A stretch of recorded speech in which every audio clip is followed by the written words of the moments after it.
नमस्कार। आज हम बात कर रहे हैं एक बहुत ही अहम कानूनी बदलाव की, भारतीय साक्ष्य अधिनियम 2023। इसे बीएसए भी कह रहे हैं जी। इसने 1872 वाले पुराने एविडेंस एक्ट की जगह ली है। हाँ, काफी पुराना कानून था वो। बिल्कुल। तो आज हमारे पास इस नए एक्ट का टेक्स्ट है और साथ ही विटनेस प्रोटेक्शन यानी साक्षी सुरक्षा पर कुछ विश्लेषण भी। हमारा मकसद है इसके जो मुख्य बदलाव हैं उन्हें समझना, और ये भी कि असल जिंदगी में, खासकर डिजिटल दुनिया में, इनका क्या मतलब होगा। बिल्कुल। और देखिए, ये बदलाव जरूरी भी था। हाँ, क्योंकि साक्ष्य कानून को अपडेट करना, वो भी इलेक्ट्रॉनिक रिकॉर्ड्स के लिए, आज के समय की मांग है। सही बात है। तो क्या बदला है इसमें खास तौर पर? देखिए, बीएसए में सबसे पहले तो दस्तावेज की परिभाषा को ही लिया गया है। अब इसमें साफ साफ इलेक्ट्रॉनिक और डिजिटल रिकॉर्ड शामिल हैं। जैसे ईमेल हो गए, सर्वर लॉग्स हैं, आपके स्मार्टफोन का डेटा है, लोकेशन डेटा, ये सब कुछ। अच्छा। और इतना नहीं, जो ओरिजिनल इलेक्ट्रॉनिक सबूत होते हैं ना, जैसे मान लीजिए कोई वीडियो रिकॉर्डिंग है या कोई जानकारी है जो एक साथ कई फाइलों में सेव्ड है, उसको कोर्ट में कैसे पेश करना है, उसके लिए भी अब नए नियम है। अच्छा, तो ये डिजिटल सबूतों को कानून में जगह तो मिल गई, पर एक सवाल जो हमेशा रहता है, इनकी सच्चाई का क्या? मतलब इनसे छेड़छाड़ तो नहीं हुई, ये कैसे पता चलेगा? और बहुत अहम सवाल है ये, और बीएसटीआईएस पर ध्यान देता है।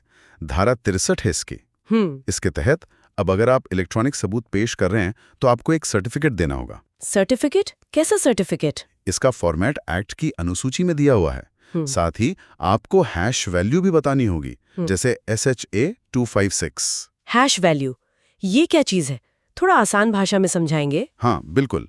आप हैश वैल्यू को उस इलेक्ट्रॉनिक फाइल का एक यूनिक डिजिटल फिंगरप्रिंट समझ लीजिए। Digital fingerprint, okay. अगर उस फाइल में जरा सा भी एक बिट का भी बदलाव होता है तो ये हैश वैल्यू पूरी तरह बदल जाती है।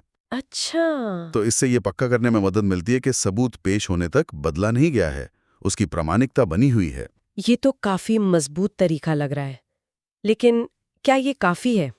मेरा मतलब है, सबूत को इकट्ठा करते वक्त या पुलिस कस्टडी में क्या तब भी छेड़छाड़ नहीं हो सकती? चिंता बिल्कुल जायज है आपकी, और ये चिंता सुप्रीम कोर्ट ने भी जताई है, पहले भी जताई थी, और स्थायी समिति ने भी इस पर बात की है।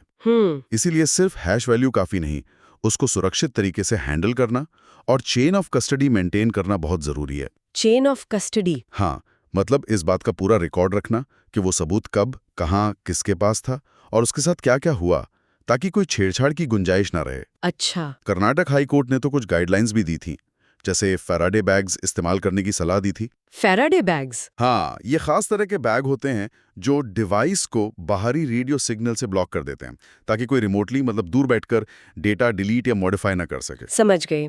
तो तकनीक के साथ साथ प्रक्रिया भी दुरुस्त करनी होगी। चलिए अब आगे बढ़ते हैं।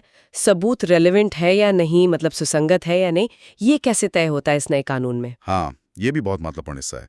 बीएसए की धारा 5 से लेकर 14 तक इसी बारे में है। ये बताती हैं कि कौन से तथ्य सुसंगत माने जाएंगे, मतलब कोर्ट किन बातों पर ध्यान देगा। तो क्या क्या आता है इसमें? इसमें वो तथ्य आते हैं जो सीधे घटना का हिस्सा हो, या फिर जो किसी घटना का कारण बताएं या उसका प्रभाव दिखाएं। अच्छा। या मकसद, तैयारी, पहले या बाद का आचरण, ये सब चीजें सुसंगत हो सकती हैं। कोई उदाहरण दे सकते हैं? हाँ, जैसे मान लीजिए कोई अपराध करने के बाद अगर भाग जाता है तो उसका ये भागना, ये आचरण सुसंगत माना जा सकता है। धारा 8 में उदाहरण भी दिए हैं इसके। या फिर अगर कोई खास इरादा दिखाना है तो उससे जुड़े पिछले काम भी सुसंगत हो सकते हैं, धारा 12 के तहत। ठीक है, तो ये तय करता है कि कोर्ट में क्या सबूत पेश किया जा सकता है। अब आते हैं एक और बड़े मुद्दे पर, कन्फेशन यानी संस्वीकृति, खासकर वो बयान जो पुलिस हिरासत में लिए जाते हैं। हाँ, ये हमेशा से एक संवेदनशील मुद्दा रहा है। तो नए कानून में क्या है? क्या पुलिस को दिया गया बयान अब कोर्ट में माना जाएगा? देखिए, मूल नियम अभी भी वही है।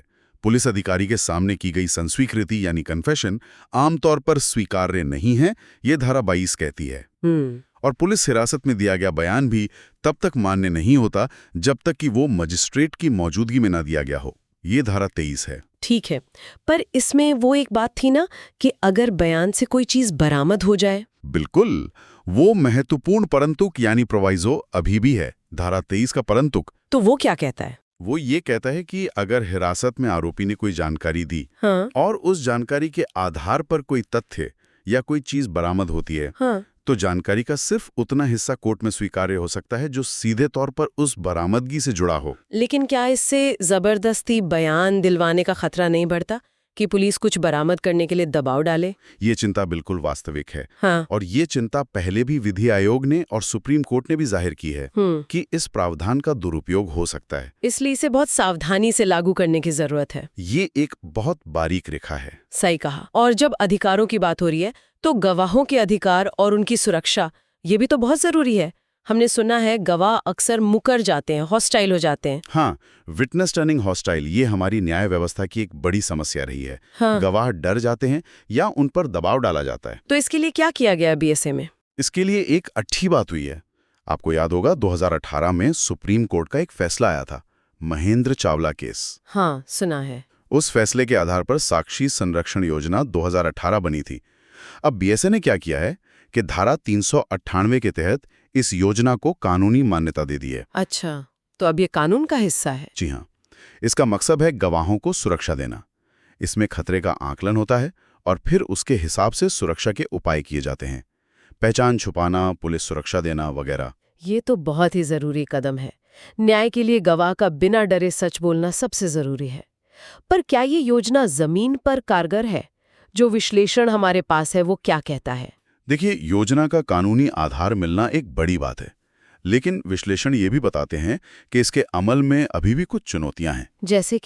जैसे गवाहों के लिए कोर्ट आने जाने में सुविधाओं की कमी, कई बार उन्हें भत्ता नहीं मिलता, अगर उन्हें परेशान किया जा रहा है तो उससे बचाने के लिए जो उपाय हैं वो शायद उतने मजबूत नहीं हैं। विधि आयोग और मालिमत समिति ने भी पहले गवाहों की सुरक्षा को और पुख्ता करने की सिफारिशें की थीं। तो कानून तो आ गया, पर इसका प्रभावी कार्यान्वयन वो असली चुनौती है। बिल्कुल। तो अगर हम सार देखें तो ये नया भारतीय साक्ष्य अधिनियम बीएसए 2023 हमारे साक्ष्य कानून को डिजिटल युग के हिसाब से ढालने की बड़ी कोशिश है। हाँ। जिसमें इलेक्ट्रॉनिक सबूतों को ठीक से हैंडल करने और गवाहों को बेहतर सुरक्षा देने पर खास जोर है। एकदम सही कहा आपने। ये कानून हमारी न्याय प्रणाली को निष्पक्ष और कुशल बनाने की दिशा में एक महत्वपूर्ण कदम तो है। इलेक्ट्रॉनिक सबूतों के लिए स्पष्ट नियम लाना, गवाहों की सुरक्षा को कानूनी आधार देना, ये सब बहुत सकारात्मक बातें हैं। लेकिन जैसा हमने कहा, असली परीक्षा इसके अमल में होगी। और एक सवाल जो सोचने लायक है वो ये कि क्या ये नए नियम खासकर डिजिटल सबूतों की प्रामाणिकता जांचने वाले और गवाहों को सुरक्षा देने वाले वाकई में न्याय के तराजू को संतुलित रख पाएंगे? मतलब ये कि क्या तकनीक का गलत इस्तेमाल जैसे डीप फेक या डिजिटल फोर्जरी और गवाहों को डराने धमकाने के नए तरीके इन कानूनों को चुनौती देंगे? ये संतुलन कैसे बनेगा, ये देखना होगा। ये एक अहम सवाल है जिस पर आगे भी विचार करना होगा। बिल्कुल, ये एक अहम मुद्दा है जिस पर हमें नजर रखनी होगी। और ये लगभग सभी अदालती कार्रवाइयों पर लागू होगा, कोर्ट मार्शल पर भी। अच्छा, लेकिन शायद शपथ पत्रों माने एफिडेविट्स या मध्यस्थों आर्बिट्रेटर्स के सामने वाली कार्रवाइयों पर नहीं। हाँ, उन पर नहीं। और देखिए, कुछ परिभाषाएं, डेफिनेशंस समझना बहुत जरूरी हैं। वो काफी बदल गई हैं। जैसे दस्तावेज यानी डॉक्यूमेंट। अब इसका मतलब सिर्फ कागज नहीं रहा। बिल्कुल नहीं। तो फिर क्या है इसमें? अब इसमें इलेक्ट्रॉनिक रिकॉर्ड्स, डिजिटल रिकॉर्ड्स साफ तौर पे शामिल है। सोचिए, ईमेल, सर्वर लॉग्स, फोन का डेटा, कंप्यूटर का डेटा। हाँ बिल्कुल, कंप्यूटर, स्मार्टफोन का डेटा, मैसेज, वेबसाइट, यहाँ तक कि लोकेशन डेटा, वॉइसमेल, सब दस्तावेज हैं अब। अरे वाह, ये तो बहुत बड़ा बदलाव है। मतलब सबूत का दायरा बहुत बढ़ गया। हाँ, बहुत। और इसी तरह साक्ष्य यानी एविडेंस में भी अब इलेक्ट्रॉनिक तरीके से दिए गए बयान शामिल हैं। ये तो होना ही था डिजिटल जमाने में। अच्छा, कानून ये भी कहता है कि अदालत में सिर्फ विवादित तथ्यों मतलब फैक्ट्स इन इशू, हाँ, जिन बातों पर असल झगड़ा है और उनसे जुड़े सुसंगत तथ्यों रेलेवेंट फैक्ट्स का ही सबूत दिया जा सकता है। सही, मतलब वो बातें जो सीधे केस से जुड़ी हों, जैसे घटना क्यों हुई, उसका नतीजा क्या निकला, या किसी का मकसद, तैयारी या बर्ताव कैसा था।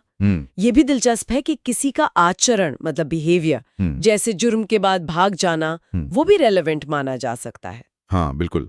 और स्वीकारोक्ति यानी कन्फेशन पर भी नए नियम ध्यान देने लायक हैं। क्या नियम है? एक बहुत बड़ा सुरक्षा कवच ये है कि अगर पुलिस अफसर के सामने कोई कन्फेशन दिया गया है तो उसे आरोपी के खिलाफ सबूत नहीं माना जाएगा। अच्छा, ये तो शायद पहले भी था। हाँ, ये सिद्धांत मजबूत रखा गया है ताकि दबाव में बयान न लिया जाए, और अगर कोई पुलिस हिरासत में है तब भी उसका कन्फेशन सबूत नहीं माना जाएगा। लेकिन तब तक नहीं जब तक वो मजिस्ट्रेट के सामने ना हो। बिल्कुल, मजिस्ट्रेट की मौजूदगी जरूरी है।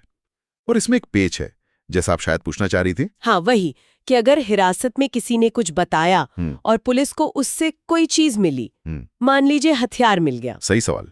तो अगर हिरासत में मिली जानकारी से कोई तथ्य या चीज बरामद होती है तो जानकारी का सिर्फ उतना हिस्सा। कितना हिस्सा? बस उतना जितना सीधे तौर पर उस बरामदगी या खोजे गए तथ्य से जुड़ा है। सिर्फ वो हिस्सा सबूत माना जा सकता है, पूरा बयान नहीं। ये एक तरह का संतुलन है। बिल्कुल। अब आते हैं इलेक्ट्रॉनिक रिकॉर्ड्स पर, जिसकी बात हम कर रहे थे। हाँ, डिजिटल सबूत। कानून साफ कहता है कि किसी इलेक्ट्रॉनिक रिकॉर्ड को सिर्फ इसलिए सबूत मानने से इनकार नहीं किया जा सकता क्योंकि वो इलेक्ट्रॉनिक है। ये एक बड़ी बात है। मतलब अब वो मेन स्ट्रीम सबूत है। हाँ, और अगर कंप्यूटर या फोन या ऐसी किसी डिवाइस से कोई रिकॉर्ड निकाला जाता है, जैसे प्रिंट आउट लिया या पेन ड्राइव में कॉपी किया, तो उसे भी दस्तावेज माना जाएगा और वो अदालत में स्वीकार्य होगा। पर कुछ शर्तें हैं। शर्तें? क्या शर्तें? ये जानना जरूरी है। मुख्य शर्त है कि इसके साथ एक सर्टिफिकेट देना होगा। सर्टिफिकेट? कैसा सर्टिफिकेट? उस सर्टिफिकेट में ये बताना होगा कि ये रिकॉर्ड किस डिवाइस से निकाला गया, उसकी डिटेल्स, और ये पक्का करना होगा कि रिकॉर्ड सही तरीके से बना था या स्टोर किया गया था, उसमें कोई गड़बड़ नहीं हुई है। और इस पे साइन किसके होंगे? उस सिस्टम या डिवाइस के इंचार्ज अफसर के, और साथ में एक विशेषज्ञ के भी। ये पूरी प्रक्रिया अनुसूची मतलब शेड्यूल में दी गई है। ये थोड़ा मुश्किल नहीं हो जाएगा? मतलब हर डिजिटल सबूत के लिए सर्टिफिकेट, इंचार्ज, विशेषज्ञ। हाँ, ये चिंता जायज है। प्रक्रिया थोड़ी जटिल लग सकती है, खासकर छोटे मामलों में। लेकिन डिजिटल सबूतों की सच्चाई, ऑथेंटिसिटी पक्की करना बहुत जरूरी है, वरना कोई भी फर्जी रिकॉर्ड बना देगा। सही बात है। अच्छा, कानून कुछ मामलों में अदालत को कुछ चीजें मान लेने को भी कहता है, अनुमान या प्रिजम्पशन जिसे कहते हैं। हाँ, बिल्कुल। कुछ स्थितियों में अदालत को अनुमान लगाने की इजाजत है या निर्देश है। जैसे अगर किसी शादीशुदा महिला की मौत शादी के 7 साल के अंदर अप्राकृतिक हालात में होती है और यह साबित हो जाता है कि मौत से पहले पति या ससुराल वालों ने उसके साथ क्रूरता की थी, तो अदालत यह अनुमान लगा सकती है कि उसे आत्महत्या के लिए उकसाया गया था। दहेज हत्या के लिए भी ऐसा ही अनुमान है। और शायद बलात्कार के मामलों में भी कुछ है। हाँ, बहुत अहम। अगर रेप केस में यौन संबंध साबित हो जाता है और पीड़िता ये गवाही देती है कि उसकी सहमति नहीं थी, तो अदालत यही मानेगी कि सहमति नहीं थी। बर्डन ऑफ प्रूफ फिर आरोपी पर आ जाता है। ये बहुत महत्वपूर्ण नियम है। अच्छा, कानून गवाहों के बारे में भी कुछ कहता है? हाँ, बताता है कि कौन गवाही दे सकता है, गवाहों से सवाल कैसे पूछने हैं, examination, cross examination, re examination, और कुछ खास बातचीत को गुप्त रखने का अधिकार भी है। जैसे पति पत्नी के बीच की बात या वकील और क्लाइंट के बीच। हाँ, वो प्रिविलेज्ड कम्युनिकेशन कहलाता है। उसे जाहिर करने के लिए मजबूर नहीं किया जा सकता, कुछ अपवादों को छोड़कर। तो अगर हम संक्षेप में कहें तो ये नया भारतीय साक्ष्य अधिनियम 2023 पुराने कानून को बदल रहा है। हाँ, और डिजिटल सबूतों को पूरी तरह से अपना रहा है, उन्हें मान्यता दे रहा है। कन्फेशंस और सबूत कौन से रेलेवेंट होंगे, इस पर नियम साफ कर रहा है और कुछ जरूरी कानूनी अनुमान तय कर रहा है। कुल मिलाकर न्याय प्रक्रिया को मॉडर्न बनाने की एक कोशिश है। सही, बिल्कुल। और यहाँ एक विचार छोड़ जाता हूँ सबके सोचने के लिए। जरूर। देखिए, टेक्नोलॉजी तो रुकेगी नहीं, वो तो हर दिन बदल रही है ना। आज जो डिजिटल सबूत हैं, ईमेल्स, लॉग्स, कल को शायद कुछ और नया आ जाए जिसके बारे में हमने सोचा भी ना हो। सही बात है। तो ये कानून एक अच्छा ढांचा तो देता है, पर असली चुनौती ये होगी कि हमारी न्याय व्यवस्था, हमारा सिस्टम भविष्य में आने वाले इन नए अनजान सबूतों के रूप से कैसे निपटेगा, उनकी सच्चाई कैसे परखेगा। ये वाकई सोचने वाली बात है। ये एक लगातार चलने वाली प्रक्रिया होगी।